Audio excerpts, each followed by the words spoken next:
All right, well, welcome. Can you guys hear me okay? All right. My name is Rick Hill, and I'm here today to talk about geolocation of wireless access points and a little game I invented called wireless geocaching. A little bit about myself. I work for a company called Tenacity Solutions in Reston, Virginia. We do security consulting mainly for government customers. And around there, I'm known as the wireless SME, which is a subject matter expert, local geek, car mechanic, and manager most likely to be thrown from the bus. Keeping the management thing in mind, I'd simply like you to focus on the my technical skills during this presentation.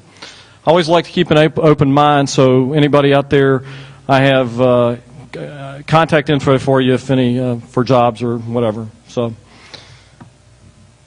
or future contracts.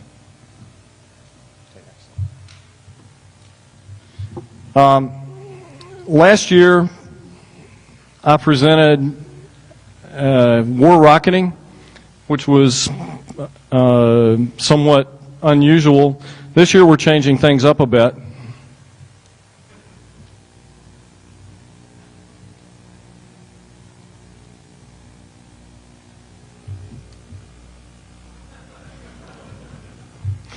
Things are a little more laid back this year, I guess you can tell. In keeping with my penchant for discovering new and better war driving techniques, we have a new venue. It's the lake and a new vehicle for DEF CON 15. It's called the War Boat.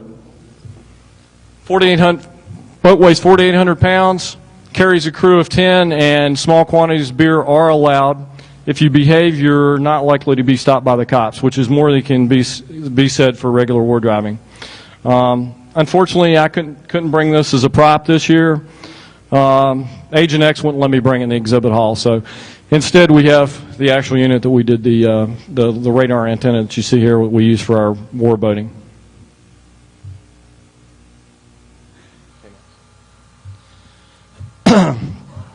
So the focus this year is a little different from last. Last time I just shot up the rocket and tried to, basic net stumbling. Let's see what's out there within 20 square miles. This year, it's all about precise location. The military affectionately calls what we're doing here targeting. However, I'd like to focus on the positive side. Geolocation, as you know, can be used for many other things, good and bad. Things such as, I'm sure you're aware of OnStar. Lost kid location is another that I saw, and I'll talk about a little bit further in my talk. And down skier rescue and so on. And looking at a little background on geolocation, I'm an amateur radio guy. And of course, I do some of this on that side, but people at the Naval Research Lab and others have documented at least 4 techniques for geolocation. As you guys know, NetStumbler doesn't geolocate, simply gives the driver's GPS position. And I started thinking about this, and I was like, I go around mapping access points all the time, but I really want to know where they are. I have a friend that's into geocaching, if you guys are familiar with that. And, of course, he locates his cache treasures all the time with his GPS. It's a little harder in the Wi-Fi world than just simply getting a GPS coordinate. But I started thinking, and I said, well, what if we combine the two? We can have a new sport. Let's call it wireless geocaching. Today there are well over 350,000 geocaches out there in 222 countries, and they're registered on the various websites devoted to the sport. At each one of these, when you basically get a treasure when you find the proper GPS location. Some of them are actually quite difficult. You can find the location, and your treasure may be hidden on a cliff near the location, so it can be challenging.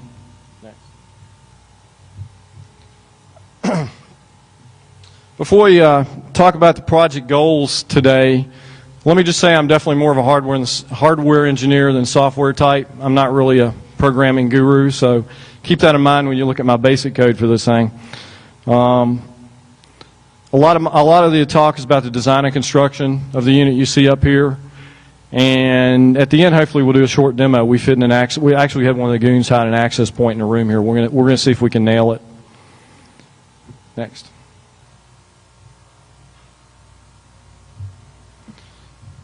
All right, the 4 Direction finding methods we'll go into a lot of detail about later. Of course, our platform, you've just seen the picture, Sea Ray boat. The equipment, pretty much a 15 dB antenna, something called a stepping motor, and Net Stumbler, VB, and Windows XP. Next. So what are we going to talk about today? Why is wireless tracking and geolocation so hard? And the advantages of the 4 techniques. What I did when I first built this unit was I did a static test on land because I didn't want to put the sucker on a boat and go out in the waves and try to figure out what was going on with it. So we do that first. We do a number of known APs on the lake where we hide them, know where they're at, and then finally we play the wireless geocaching game. We've got some video of that. So why is it so hard? Geocaching is difficult because, geolocation is difficult in the Wi-Fi region because it spreads spectrum for one thing. You can't just lock onto a signal. If you're an amateur radio guy, you're typically picking up narrowband, one frequency transmission, and that's fairly easy to do. Also, we must wait on the beacon and probe frames, and of course, you guys probably know about the multipath and trying to, it's problematic to try to find access points in trees and large buildings and stuff. Therein, the lake location that we pick. The 4 techniques are radio direction finding, which means basically, let's just point the antenna, see where it goes. Right? So, boom. That's sort of a crude manual technique. The next one is receive signal strength indication plus angle of arrival plus triangulation. That means that I picked a couple, any 2 or more spots, and in our case we have an automated system that's going to pick out the max signal strength. Well, back from your geometry, if you get any 2 out of 3, any 3 points out of a triangle, then you can calculate all the other points. The third is Doppler direction finding. Most of you guys are familiar with police radar and some of the other equipment that the federal government uses. The last one is time of arrival and time difference of arrival. We'll go into these next. Radio direction finding, again, it's low cost. All you got to have is an antenna. Everybody with a K antenna has done this. It's not rocket science.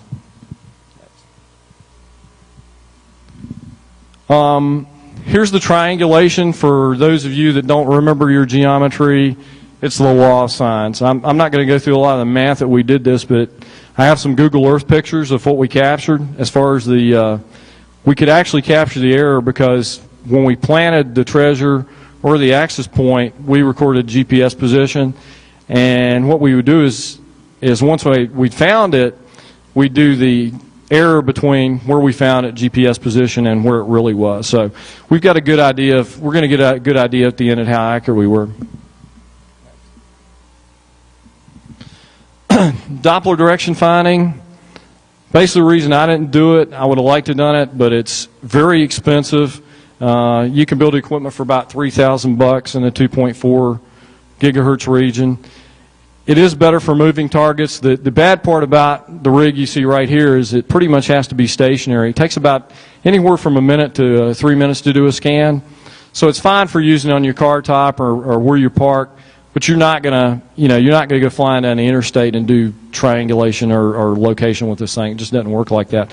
It's pretty much a stationary unit, which is the reason we didn't go with Doppler.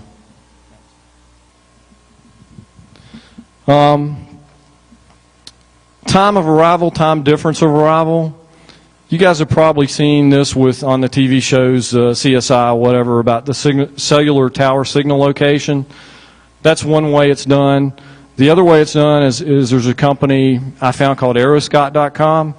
What they do is kid tracking, and it's either Busch Gardens or it's one of the big amusement parks wherein they give your kid it's actually a little Wi-Fi transmitter, and they've got receivers planted at various areas of the park.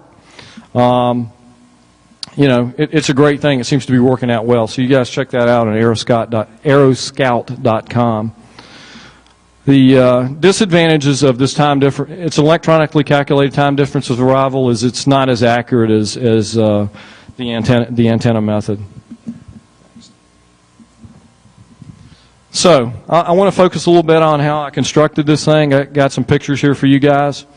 It basically consists of a stepper motor to do the 360 rotation, motor controller. I opted not to use the laser pointer. It didn't work out well on the lake. I really didn't want to try any more night raids. The miniature antenna, and of course this little stand here has been adapted for my boat. It's just upside down. So basically this whole thing came in about $150. So here you see the hardware. As a guy, of course, I subscribe to the theory that bigger is better.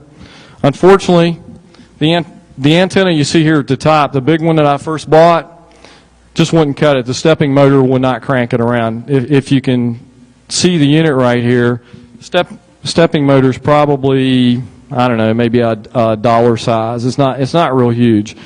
Really impacts the cost of your project. You buy a big stepper motor, it's going to cost you a lot of bucks, particularly for the driver and the motor. So that particular antenna there that I decided, the one you see on the lower part there, is 2.9 ounces, so it's ideal. It's 15 dB. Next.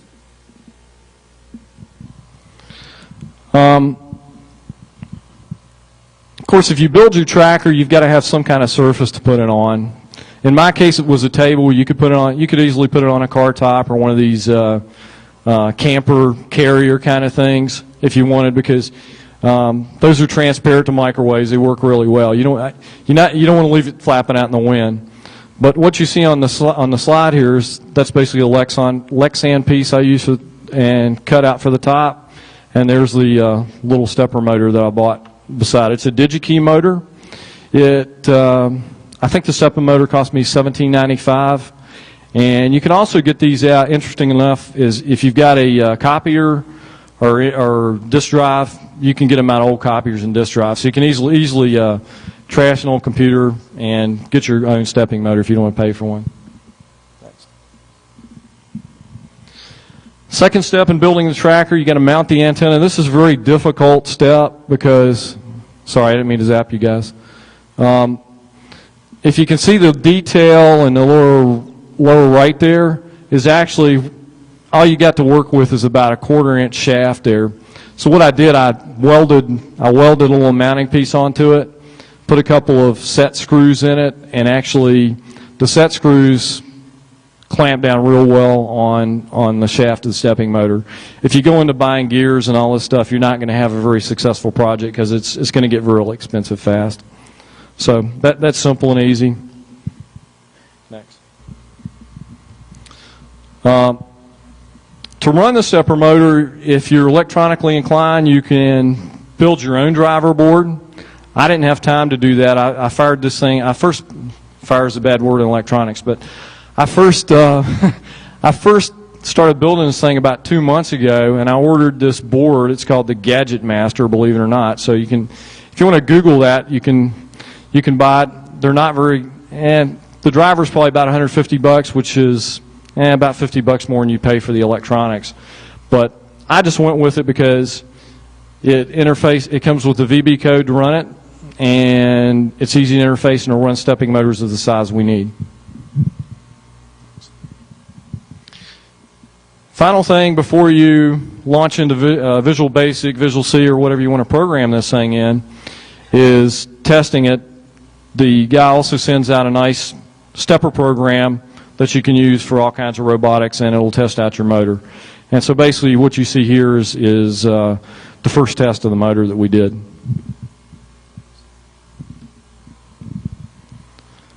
The final step for the tracker, I really needed not just the stepper motor controller, which you see here, but I needed a compass to get the fixes on. You can't do triangulation if you don't know where you are or what your angles are.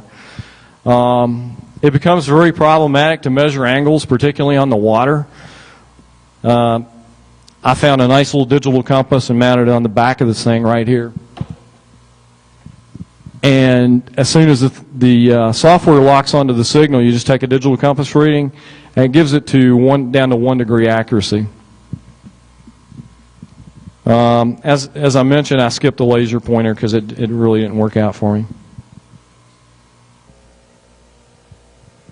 So here's what it looks like on the back of my warboat. As you can see, the table stand, and that's looking out back of the boat at sunset, and worked out pretty well as far as the mounting position. Next. So there are a lot of ways of doing this as far as motors, if any of you guys have ever played with motors. Stepper motors achieve very precise control, and the cool thing about them is, like, I know you guys have probably seen the radio-controlled helicopters and stuff like that. They use a motor called the servo, which really, it needs a feedback loop in order to operate. The beauty of a stepping motor is it'll go to the same position regardless. You tell it to go to 250 degrees, it goes to 250 degrees repeatedly. So greatly simplifies the construction of your electronics. You don't need any feedback or a lot of their circuitry. As I mentioned before, old floppy drives are fine for this. Just a little background on stepper motors. They really don't rotate the way regular motors do. They have teeth, and they rotate one tooth at a time, and they're very sturdy. You can hold on to the shaft of one, and it'll just, if you power it up, it's there. I mean, it'll basically just about rip the motor out of your hand. They're high torque, and they're really easy to operate in terms of discrete degrees. Next. A little bit about the antenna selection. Do I have anybody that's into radio direction finding in here? Any amateur radio guys? Sorry, can't see. Okay, it looks like we've got a couple, so you guys can probably comment at the end. But the antenna selection is very important because you have to get an antenna that's got a narrow enough beam width in order to zoom in and get an accurate compass fix. So this particular one, you can see the pattern. That's basically the pattern this way and this way. They're pretty much the same. This particular antenna has about a 30-degree pattern, and it worked out real well for us as far as zooming in on the target. A little bit about the other stuff that I used. I used a Ciano PCMCIA card with a Prism chipset on it. It gives it's a pretty strong card. I think it's like a 200 milliwatt card. The front end monitoring on this thing we used was NetStumbler. But what I did is just get the signal from the NetStumbler and output it to a file. There's a little scripting utility, and that's how we got our front end signal. The screen you see there below, you do have to have a target access point. So either for the game or for geocaching or for the location, we first roved around in the boat and found out possible targets that we wanted to find to locate. Then you enter it in the program and go about your geolocation.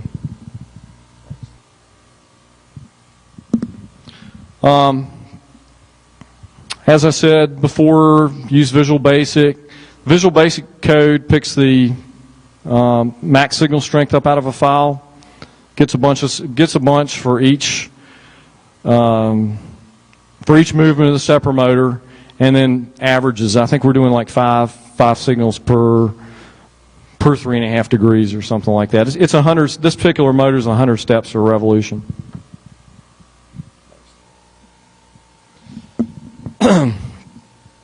Here's the programming sequence. The boat cruises. First we went out into the lake and we looked for a target access point, whatever that was. That was either one my friends had planted that I knew where were, or ones that they had deliberately hidden from me that we went out and did our geocaching game with. The VB, I had it programmed to come up big red letters, target acquired, when I found, I got to that area of the lake. So the area we used was about 5 miles on either side of a marina that I put in at Lake Anna, Virginia. And it was fairly easy. I mean, with even, we had a 9 dB set up, and we were pretty much all over top of the targets in about 10 minutes anytime we left the marina. So This is real easy to do on a lake. It's not like driving around your neighborhood trying to avoid cars and trees and all that crap. Works real well. Number 3, we switched to the directional antenna, which is the scanner here, and that's really the sequence that we use for the scans. Save GPS coordinates at that particular spot, record the reading and angle, and from those readings we can calculate exactly where the target was.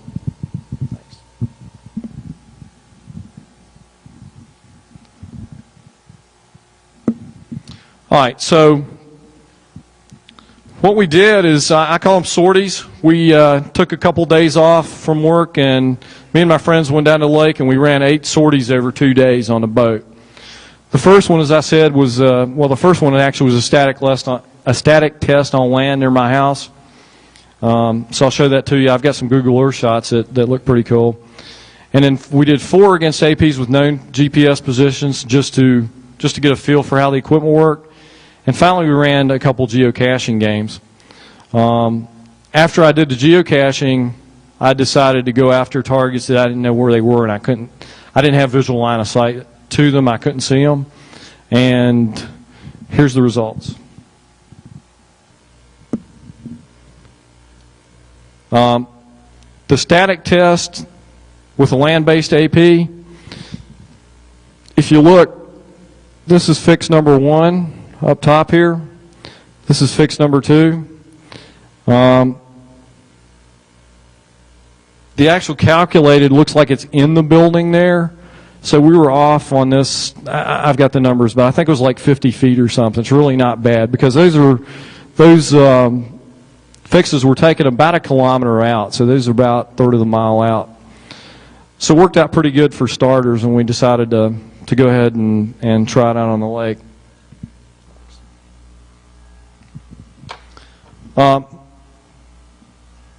Next, we turn our attention to Lake Anna.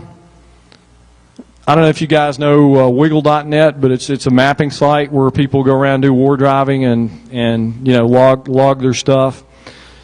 If you'll notice real close and looking at this map, apparently nobody's ever done this from a boat or owns a boat that does war driving. I mean, it should become pretty obvious to you that NetSnumber is giving you the driver's position. So we thought we'd improve that a little bit.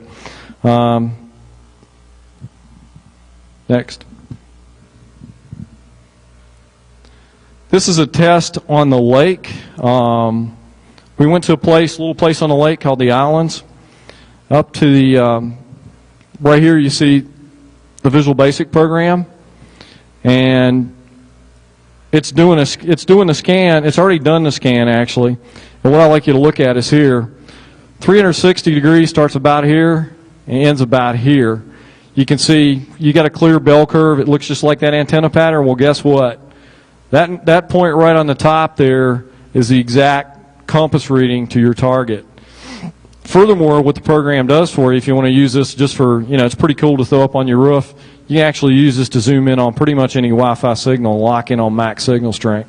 So it's doing a pretty repeatable job of tracking and locking in on targets here.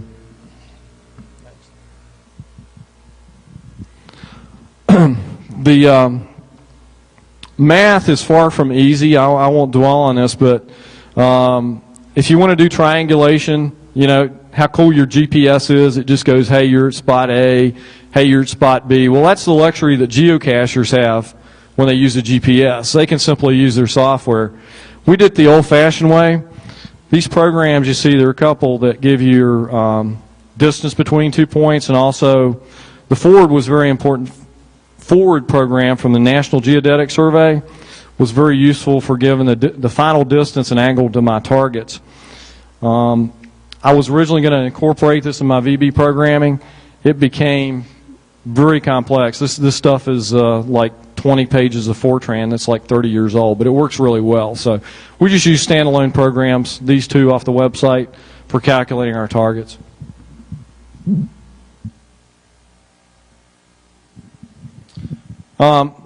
Second sortie was done at Anna Point Marina, and if you see right here, this is where we put the boat in at, and fix number 1, fix number 2.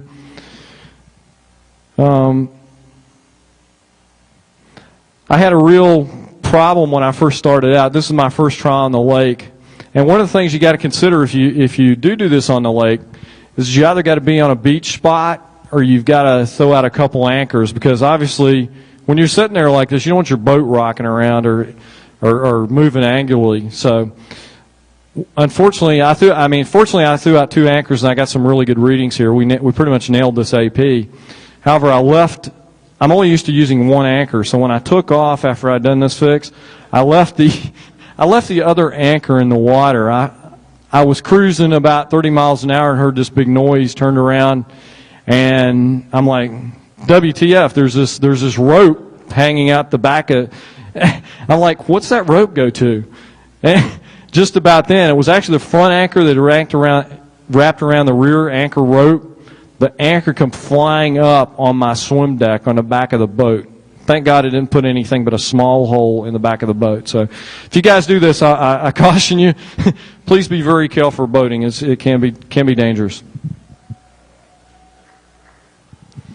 All right, so that's basically a couple of the initial searches. What I like to do now is show you guys a little video of what we did as far as our geocaching game.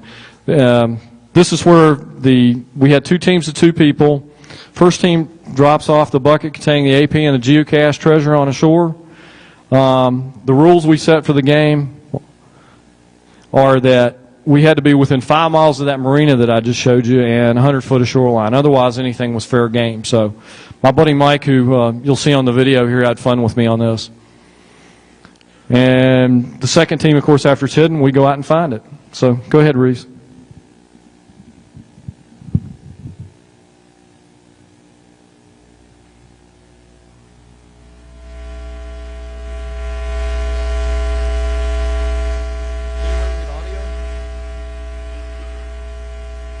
Hang on.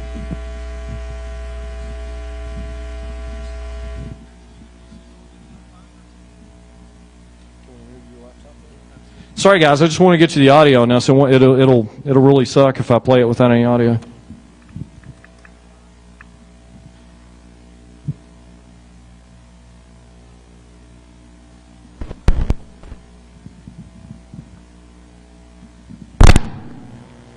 Wow. She's my mate on the finder team here. So we're ready to start the expedition. They're getting ready to leave the dock right now. And we'll catch them in about 20 minutes, and we're going to find out where they hit all the butte.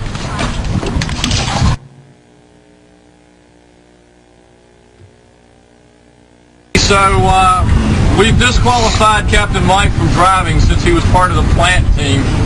And now it's Captain Kathy. I'm here.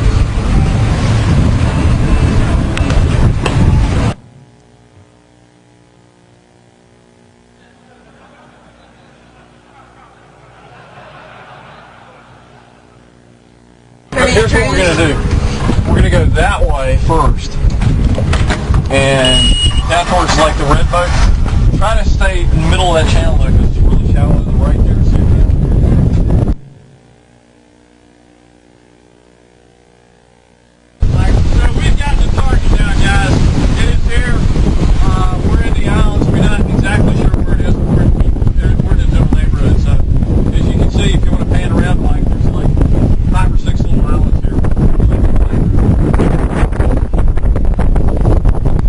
Sorry about the wind. What I'm saying is we had found the target finally at the island. Go ahead and put the nose up on the beach here. You want me to, I'll tell you how to do it. Just keep going. You want me to do it?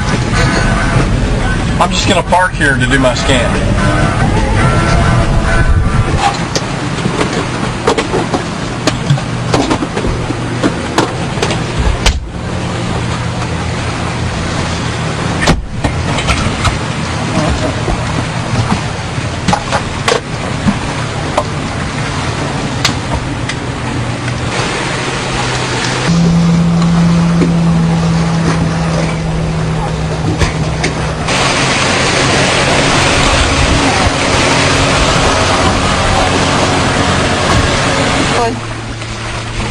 All right, so we got our first position, and now we're going to go.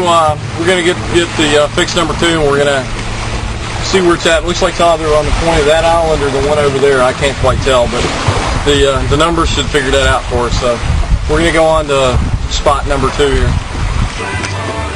Oh yeah, that's a rocket signal from down there. We definitely need to do the scan here. What location can you go? I just want a location. I mean, you should be able to put it anywhere, right? We should be able to find it, so.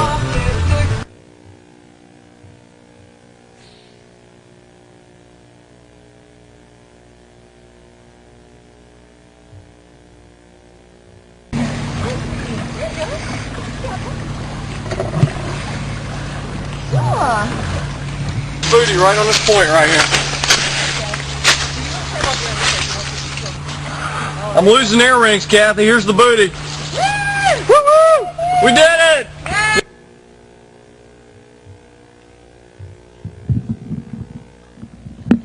Thanks.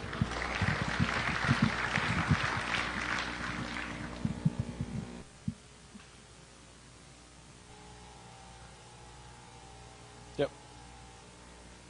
Next one.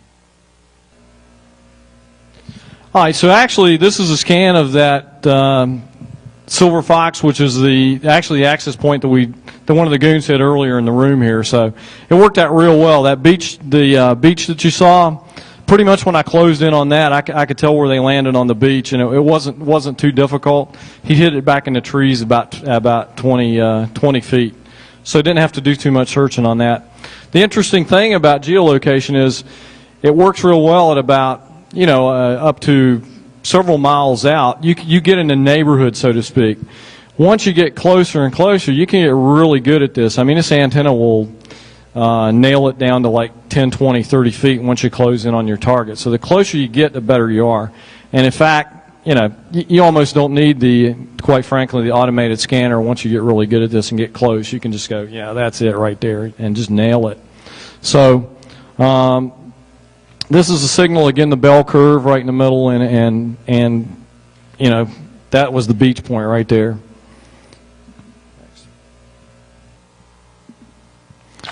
We did encounter a couple of challenges with finding this in one of the other games. In particular, this is a digital globe image here, looking at the GPS positions. The first one there you have on your left was a scan I did, and swore that the access point was on the beach right here. Well, guess what? Got up there, got out of the boat, and my signal disappeared as soon as I walked onto the beach, and I'm like, what's going on? Well, I believe that one of my assistant Diana said, well, I think some trees are probably blocking your path here. And so, yeah, there were a lot of trees. It consisted of that point right there. Anyway, once we got back out in the lake, got around the point, we actually had to do 3 scans on this. We pretty much nailed the beach right there. But it's problematic, and these kind of problems are readily apparent on land because trees just suck for Wi-Fi. I mean, you can't get through the foliage. So,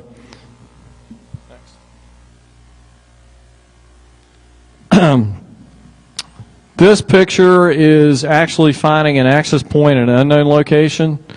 I just picked up an SSID of default when I was cruising around up here. So we decided to go after this one.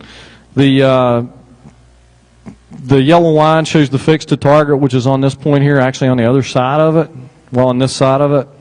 And that was approximately 1.2 kilometers away. So we'll show you how we zoomed in on that.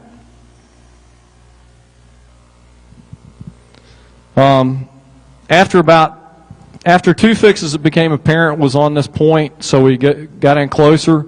There are 3 possible houses it could have been, and keep in mind we were, about half a mile out, or about 1.2 clicks out. There's a house like right here, there's one here, and there's one here. So pretty much our first scan got us in the neighborhood, and let me show you what we came up with. That's the house right there. As soon as we closed in on it, we just zoomed right in on that location. And we couldn't see this when we originally started scanning. So pretty cool that you can Google Earth with the GPS position having geolocated a house. I mean, you can basically come right down on their roof and find out where your target is. All right, this is pretty much a summary of all the tests we did at Lake Anna and the land test. At an average distance of like well, 3/4 kilometer, the error is pretty great. It's about 100 meters, which is about 100 yards. That's not good, but it is good when you consider that your compass is like plus or minus 3 degrees. Plus, you're sitting on water, you got waves. For every degree at that distance, you're about 100 feet off for every degree error. And you can figure how small a degree is. Okay, that's 360 stopping points on your program right there. We actually didn't go to that resolution. We did plus or minus 3 degrees. We did 100 points in our scan. So plus or minus 3 degrees, that's about as good a resolution as you're going to get with a mechanical system.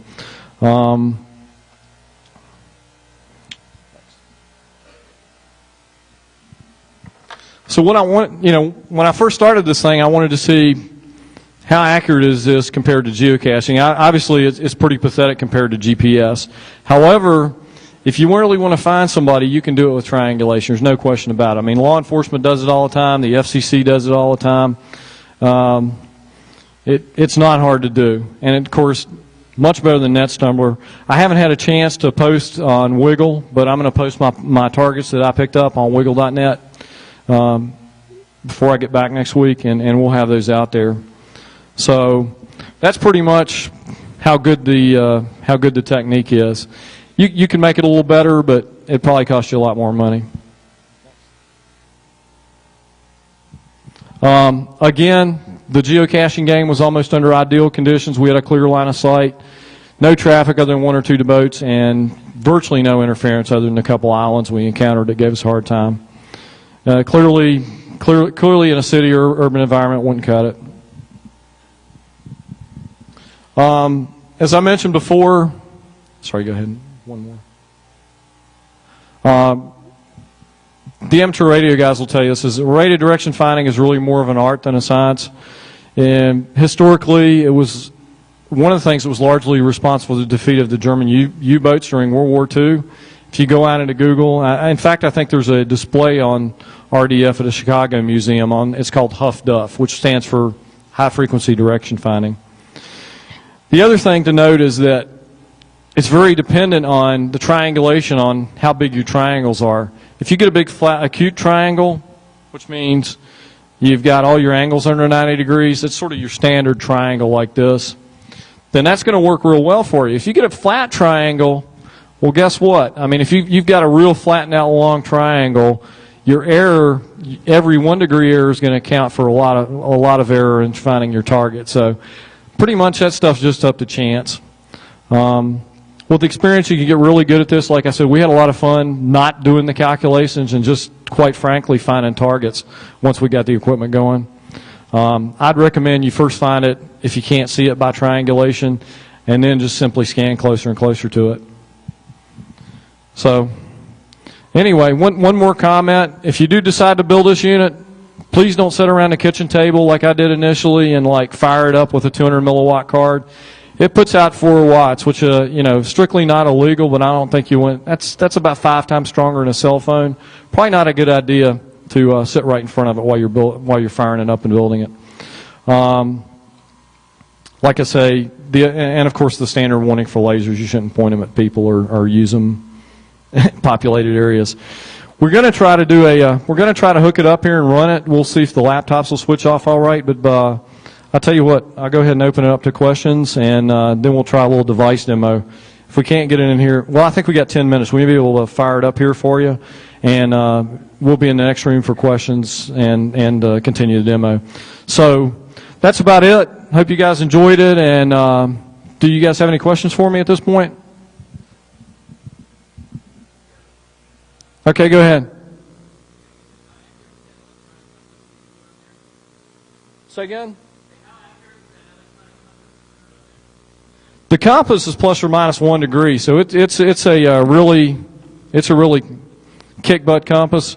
There's a parts list in the back of my presentation, so if you're interested, I think it's what's called the Nomad, and it's a hiking compass and very accurate.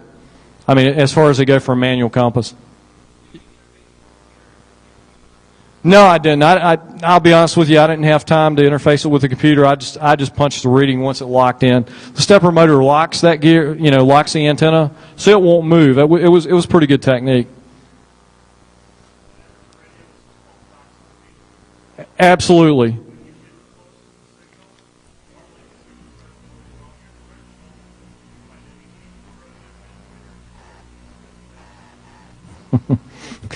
It's a very good point. What he said was that in amateur radio, this is known as fox hunting. So guys do this all the time and have great fun with it. Not known so much in the Wi-Fi world, but his question was, as you get close to your signal, it gets very strong and makes that bell-shaped peak that we saw earlier get very broad and very strong. It's much harder to get a degree signal position. And actually what I did is turn down the power on the AP. I did cheat a little bit. I turned it down to 30 milliwatts. So we were able to deal with it in that fashion, yeah. I take it you've done it. Yeah. More questions? Yeah.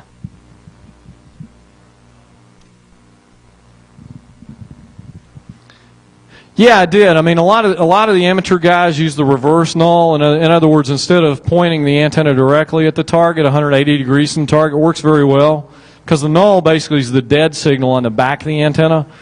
With a lot of antenna designs, you can really nail them with that. However, I was limited by my 2.9 ounce antenna here. It's all I could get the stepper motor to run, so it actually worked better. I tried the null technique, did not work on this setup. Okay, we're going to try to hook it up here and see if we can get it to spin. What we're going to do is we've planted, one of the goons has planted the access point in here. We'll see how it works.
Lovely. Not a problem.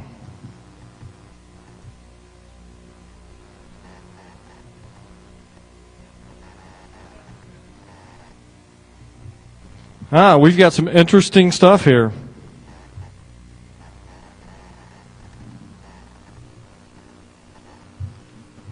All right, so here's the basic technique. You fire it up and get the access point of interest on the graph here. This is the beauty of using the NetStumbler versus the Windows machine interface. If you're a good programmer, you can actually get these signals directly from the WMI. But I chose to just use the front end because it gave me pretty graphs. Hang on. We'll fire up the program here and we'll start doing the scan.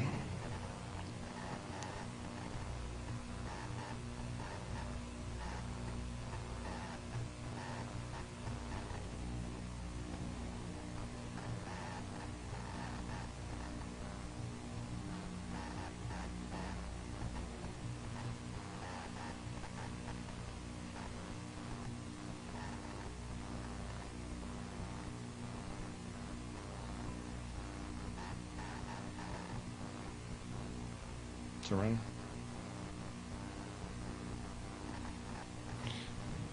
All right.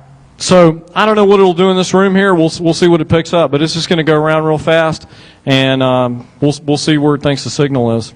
Any other questions while we wait?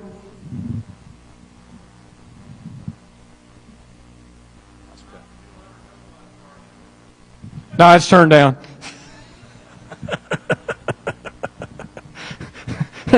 Reeves says he's got some headache, some pings in his head.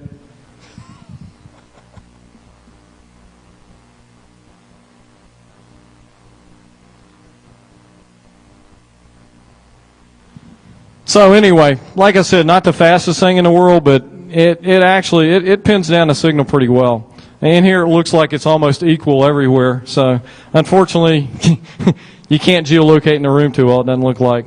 But works very well outdoors.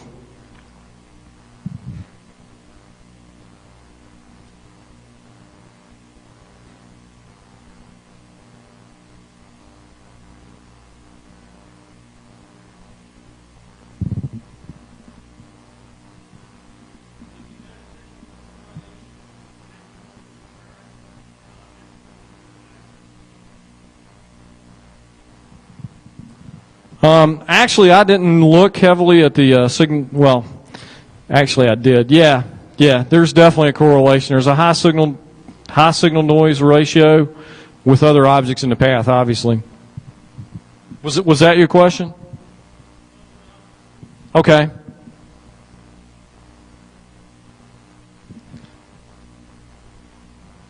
All right. So it looks like it's finished the scan here, but it should be asking me to go back to the. Okay, so it picked up the max signal strength here. Now it should like go back to where it thinks the access point is. We'll see what it picked. I have no idea what it will pick because it's pretty not a real clear peak on that graph.